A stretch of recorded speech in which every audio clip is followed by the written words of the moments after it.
কুষ্টিয়ার মিরপুর উপজেলার ঐতিহ্যবাহী শিক্ষা প্রতিষ্ঠান কুড়িপোল আদর্শ মাধ্যমিক বিদ্যালয়ে নবনির্বাচিত অ্যাডহক কমিটির সভাপতি মোহাম্মদ রেজাউল করিমকে সংবর্ধনা জানাতে এক বর্ণাঢ্য অনুষ্ঠানের আয়োজন করা হয়। সোমবার দুপুরে বিদ্যালয় প্রাঙ্গণে এই অনুষ্ঠান অনুষ্ঠিত হয়। বিস্তারিত থাকছে মঞ্জুরুল ইসলামের প্রতিবেদনে।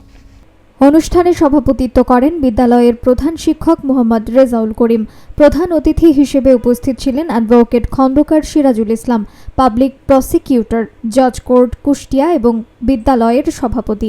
বিশেষ অতিথি হিসেবে বক্তব্য রাখেন বিদ্যালয়ের প্রতিষ্ঠাতা মোহাম্মদ শহীদুল আলম, অধ্যক্ষ আহসান উল হক খান চৌধুরী, মীর আব্দুল করিম কলেজ মিরপুর, মোহাম্মদ আফজল হোসেন যুগ্ম আহ্বায়ক বিএনপি মিরপুর উপজেলা শাখা এবং মোহাম্মদ আজাদুর রহমান সদস্য সচিব বিএনপির মিরপুর পৌর শাখা।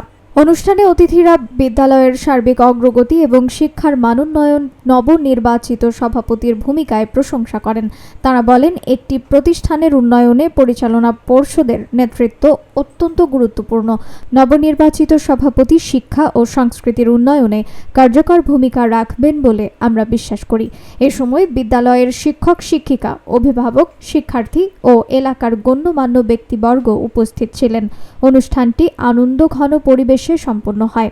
আমরা কিন্তু প্রত্যেকটা উন্নয়নের মাঝে যে দুর্নীতি ছিল, সেই দুর্নীতি কিন্তু আমাদের ছেড়ে সামনের যে প্রকল্পকে আজকে ডায়াসের প্রত্যাশিত জায়গায় যেন আপনার সন্তান পৌঁছতে পারে, একজন অভিভাবক হিসাবে এই স্কুলের ম্যানেজিং কমিটির সভাপতি হিসাবে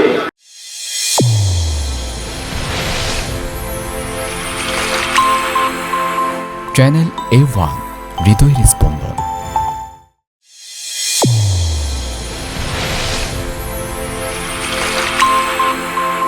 চ্যানেল A1 হৃদয়ের স্পন্দন।